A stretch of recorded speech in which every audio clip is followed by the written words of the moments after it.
Ini nasihat Sunan Kalijaga pada Sunan Tembayat. Sunan Tembayat itu mantan Bupati Semarang zaman itu. Saya ambil karena terkenal juga, sering disebut orang. Jadi urip iku nang donya tan lami. Umpamane jebeng menyang pasar, jebeng itu engkau sekiranya engkau ke pasar, tan langgeng ning pasar bae. Tan wurung nuli mantuk, mring wismane sangkane uni. Jadi hidup di dunia ini tidak selamanya. Hidup di dunia ini kayak kita pergi ke pasar. Ya seneng sih, di pasar itu ada macam-macam yang kita butuhkan ada. Tapi tan langgeng ning pasar bae, kita ndak akan selamanya ada di pasar. Emangnya ngapain kita di pasar terus? Wong pasar itu ada masanya. Pasti akan pulang. Pulangnya kemana? Mring wiswane sangkaning uning, ke rumahnya asalnya dulu. Jadi hidup di dunia ini kayak orang ke pasar. Ibu pergi ke pasar, nah itu kan pasti pulang, kecuali ibunya jalan-jalan dulu. Tapi lama-lama juga pasti pulang. Ya kecuali minggat. Itu kan wong ngeyel, kamu kan selalu begitu. Oke, jadi pasti kembali ke rumah. Kita pasti akan kembali ke asal. Itu nanti ajarannya kan namanya sangkan paraning dumadi. Kita asalnya dari mana akan kembali ke situ. Dan Al-Quran menyebutnya tegas.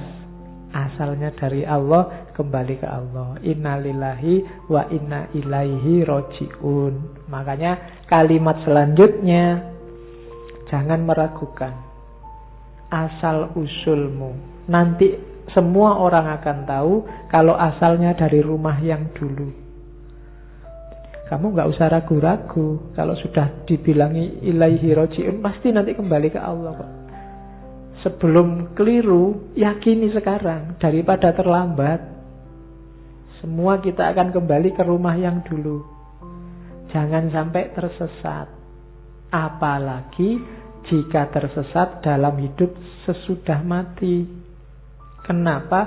Sia-sia jika hidup harus tersesat tanpa jiwa, pergi kemana-mana seperti mega terbawa angin.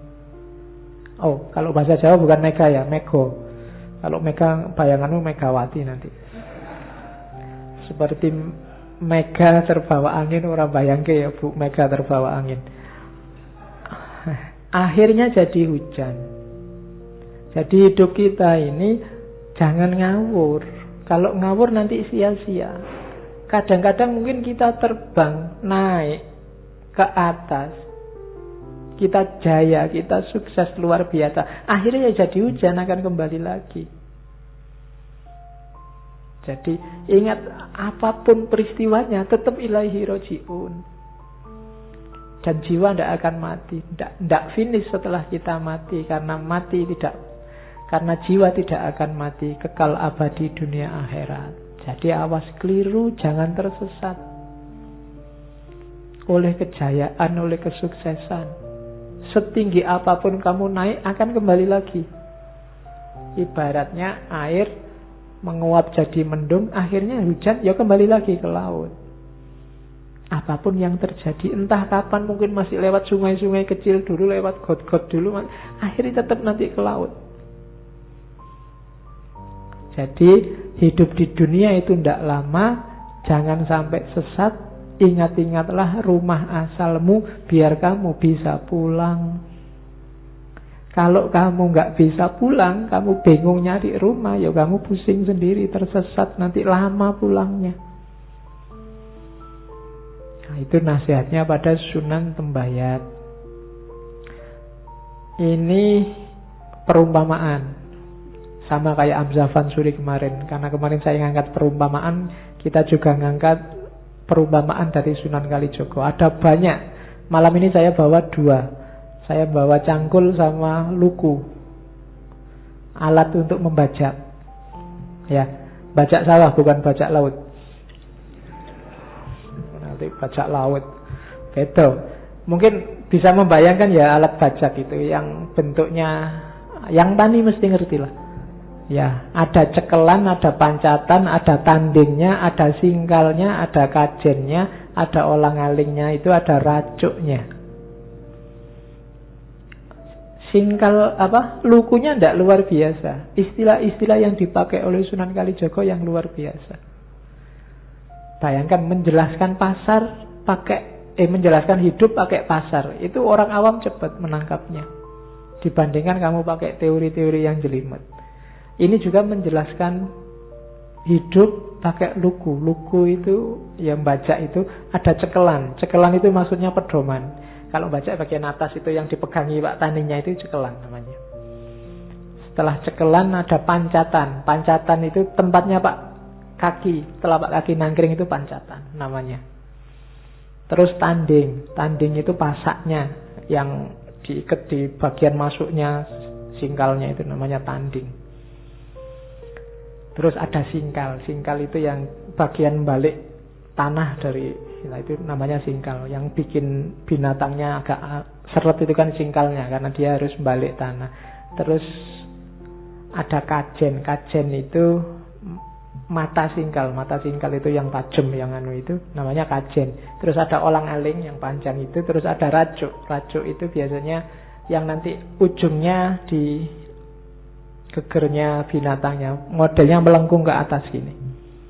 Ya punggung ya, geger. Jadi itu namanya racuk. Cekelan itu pedoman yang jelas. Kalau pancatan itu tumpuan, amalan. Jadi cekelan itu simbol dari pedoman. Hidup itu butuh pedoman. Setelah punya pedoman, pancatan diamalkan. Jangan didiemin aja. Ilmumu banyak, bagus-bagus, amalkan.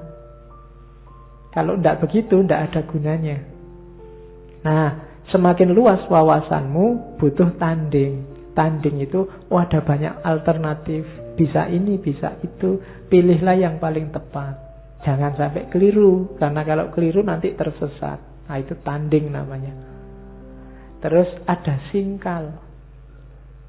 Singkal itu sing sugih akal. Sing sugih akal itu ya, akalmu harus jalan dong, kreatif. Jadi jangan mandek, jangan manutan aja. Itu singkal. Nanti ada filosofinya lebih panjang. Bagaimana tanah itu dibalik. Yang tidak kreatif, yang mati ditaruh di bawah, yang subur ditaruh di atas. Jadi kalau kamu tidak kreatif, kamu akan dibalik oleh singkal. Kamu akan ditindas oleh orang-orang yang kreatif, yang akalnya jalan. Nah, itu singkal. Terus ada kajen. Kajen itu dari kata kasawijen. Jadi fokus.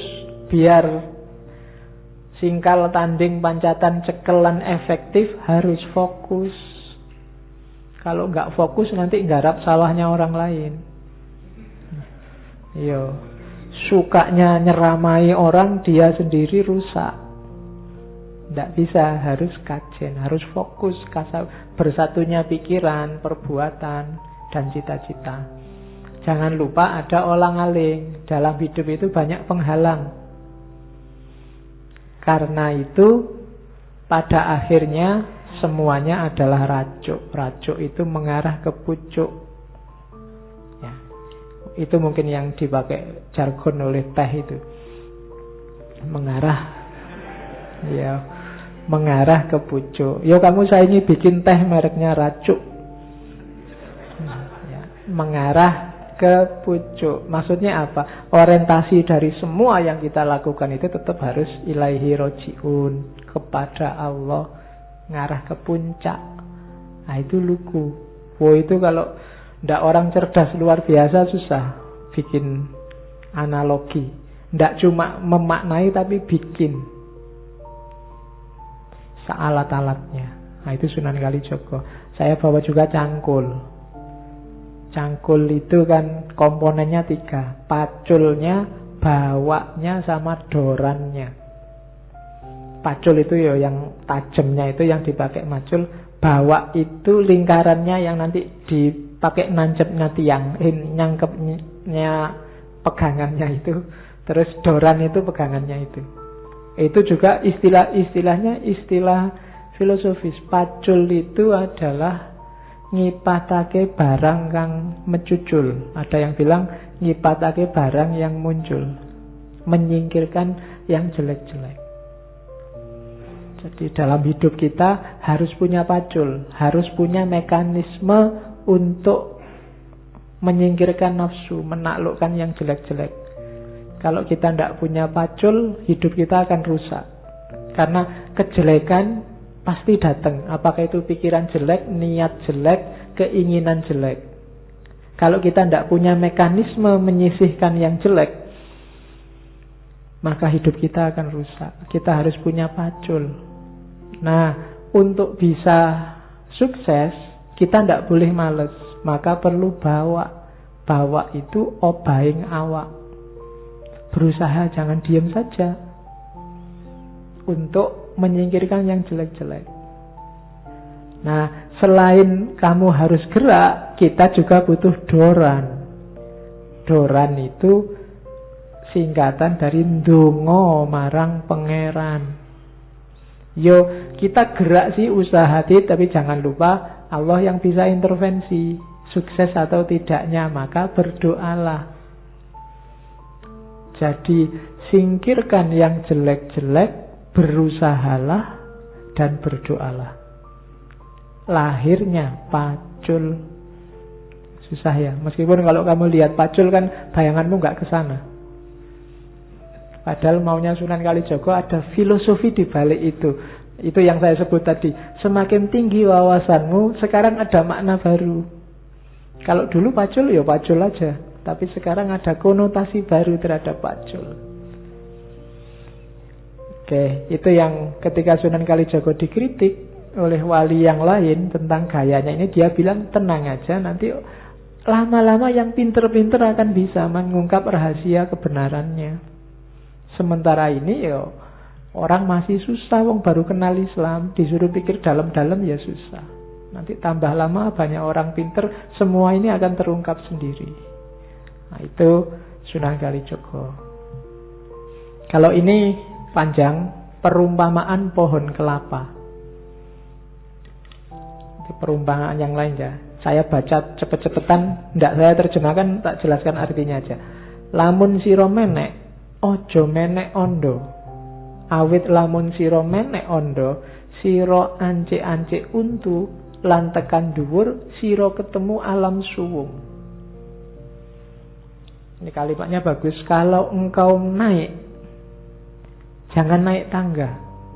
Karena kalau engkau naik tangga, kamu melewati anak tangga demi anak tangga, sampai di atas kamu hanya ketemu kekosongan. Gak dapat apa-apa. Mungkin tinggi posisimu, tinggi derajatmu, tapi kamu gak dapat apa-apa. Itu naik tangga. Tangga itu kan puncaknya gak ada apa-apanya. Jangan sampai aktivitas kita, jadi apapun posisi kita naik tangga. Karirnya meningkat, status sosialnya semakin tinggi, tapi hampa, tidak ada apa-apa, tidak ada maknanya. Hidupnya muter aja.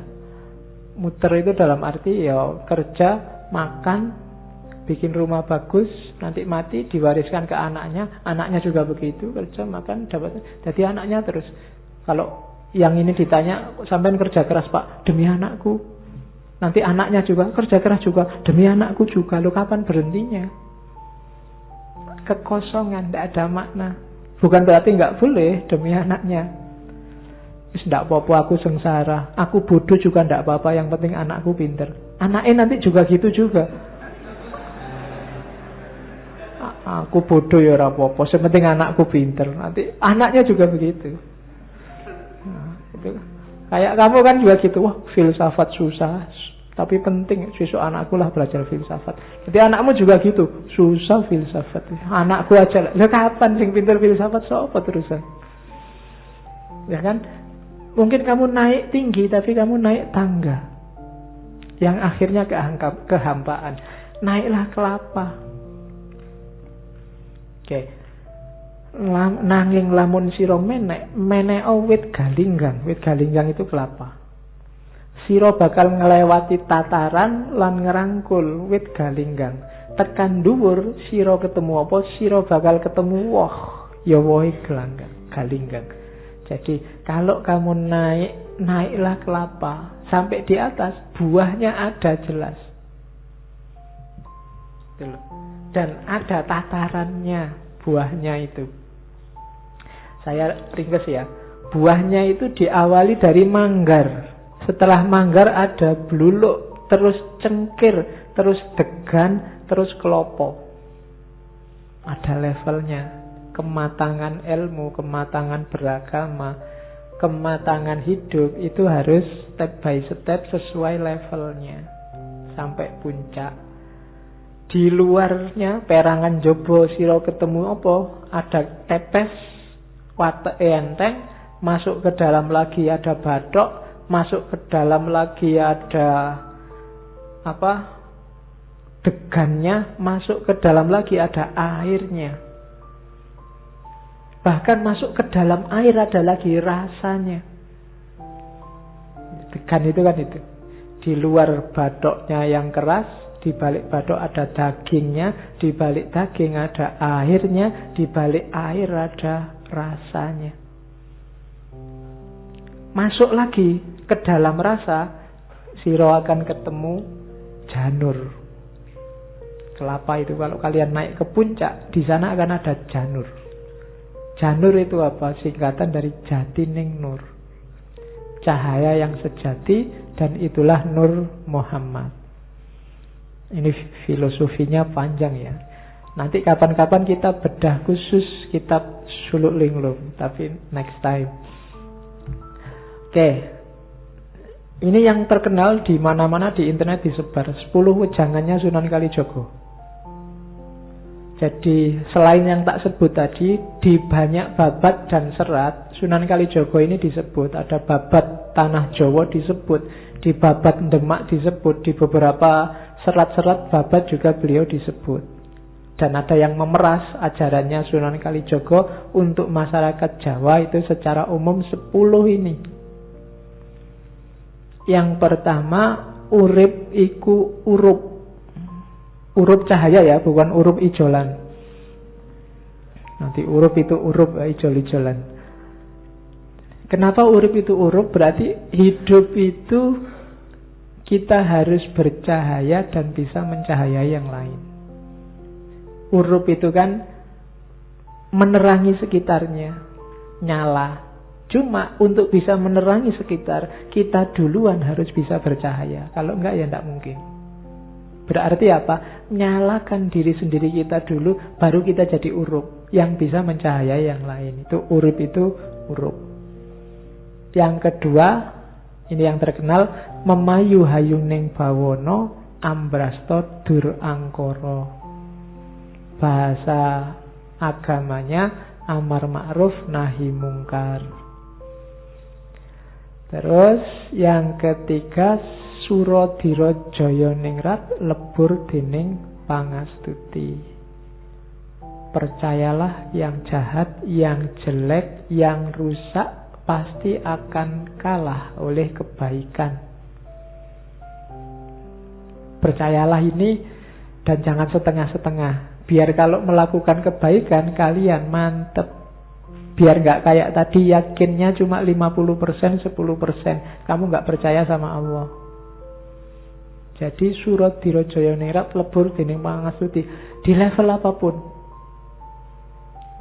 siapapun yang melakukan kejelekan pasti akan hancur. Entah sekarang, entah besok, entah kehancuran dalam bentuk apa. Percayalah itu. Itu yang ketiga. Yang keempat, ngeluruk tanpa bolo, menang tanpa ngasorake, sekti tanpa aji, sugih tanpa bondo. Oh, ini yang berat-berat entah gimana. Ngeluruk tanpa bolo itu bisa menggerakkan orang tanpa pasukan. Bisa bikin banyak orang tergerak tanpa harus punya jamaah yang banyak. Ngeluruk tanpa bolo. Gara-gara kehadiranmu orang jadi berbuat baik semua tanpa harus kamu deklarasikan ini jamaah kita semua sedang geruduk ke sana. Ngeluruk tanpa bolo itu tidak membanggakan kuantitas seperti yang kadang-kadang kita lakukan. Jadi ngeluruk tanpa bolo itu bikin orang jatuh hati tanpa harus ditekan oleh banyaknya jumlah. Dan menang tanpa ngasorake. Kita menang tapi tidak bikin orang jadi rendah, tidak bikin orang kelihatan kalah, tidak bikin orang kelihatan jadi jatuh. Itu menang tanpa ngasorake. Hakikatnya kita menang, tapi yang lawan kita itu tidak jadi jatuh, tidak jadi jelek, tidak jadi runtuh. Hakikatnya menang. Sakti tanpa aji, tanpa harus punya ajian macam-macam.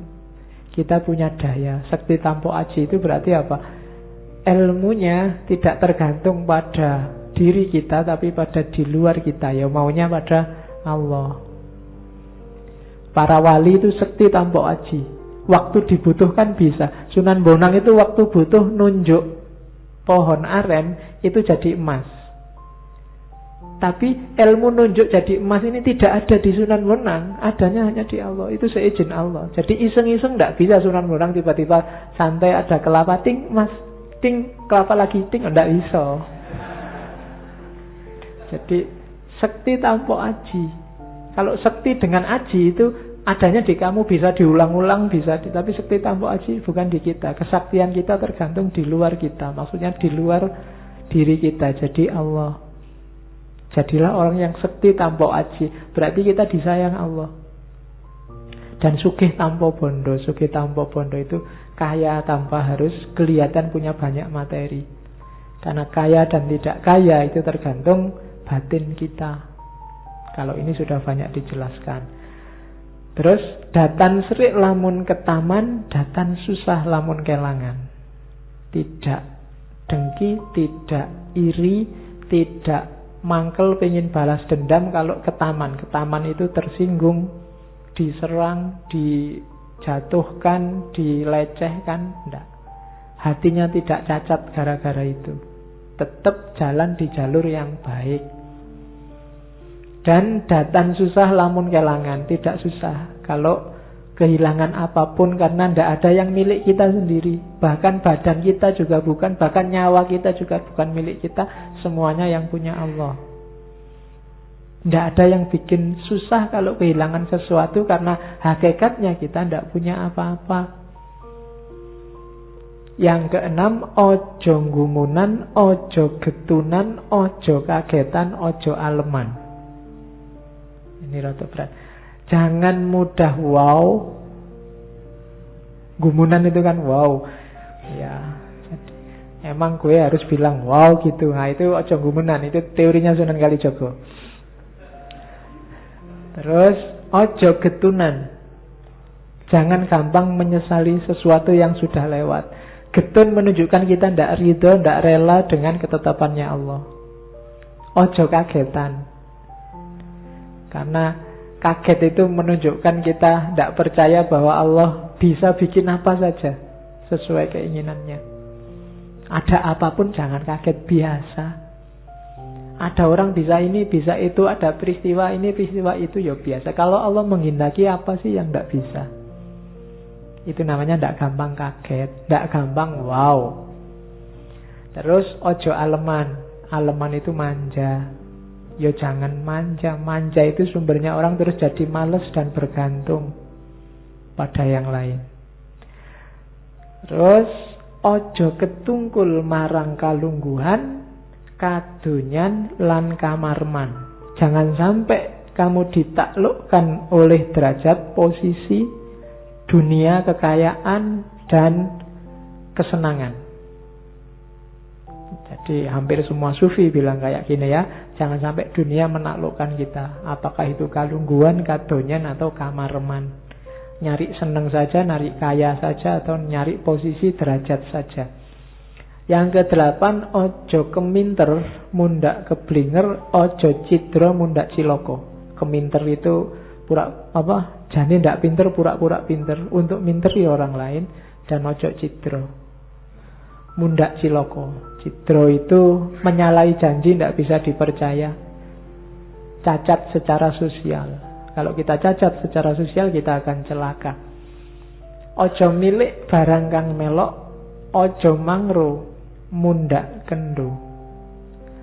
Jangan terikat milik barang kang melok itu, jangan terpaku, jangan terpesona, jangan apalagi jatuh cinta kandil pada harta milik kita, kepunyaan kita. Itu hakikatnya bukan milik kita. Dan ojo mangru, jangan bimbang, karena begitu kita bimbang kita akan kendo. Kendo itu semangatnya susut. Yakinlah kebenaran yang engkau lakukan pasti akan sukses. Ojo mangru mundak kendo. Dan yang terakhir, ojo adigang adigung adiguno. Jangan angkara murka, jangan jalankan semua kejahatan, kejelekan yang engkau sudah tahu apa itu isinya. 10 ya. Yo, ini bisa untuk anulah. Hari ini kalimat ini saya masukkan, menurut saya bagus untuk hari ini. Ojo mung seneng yen lagi darbe panguwasa, serik yen lagi ora darbe panguwasa. Jalaran kuwi bakal ana bebendune dhewe-dhewe. Ojo mung kepingin menang dhewe kang bisa marakake cerahing negara lan bangsa. Kudu seneng rerembukan, njaga ketentreman lahir batin. Jangan hanya senang kalau sedang punya kekuasaan, terus sakit hati kalau sedang tidak punya kekuasaan. Karena hal itu akan ada akibatnya sendiri-sendiri. Segala hal ada akibatnya, ada balasannya. Jangan hanya ingin menang sendiri, yang dapat menyebabkan perpecahan negara dan bangsa. Melainkan senanglah bermusyawarah demi menjaga ketentraman lahir dan batin. Uraikan sendiri, ini panjang. Kalian pasti bisa mencocokkan ini dengan banyak situasi hari ini. Banyak orang yang sekarang bertindak dasarnya karena disang punya kekuasaan, atau tidak senang karena tidak kebagian kekuasaan.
tangkainya ini. Tangkainya panjang sekali ini sampai sana. Masya Allah, luar biasa ini. Hah? Lali sih. Atmojoyo Ki Ageng.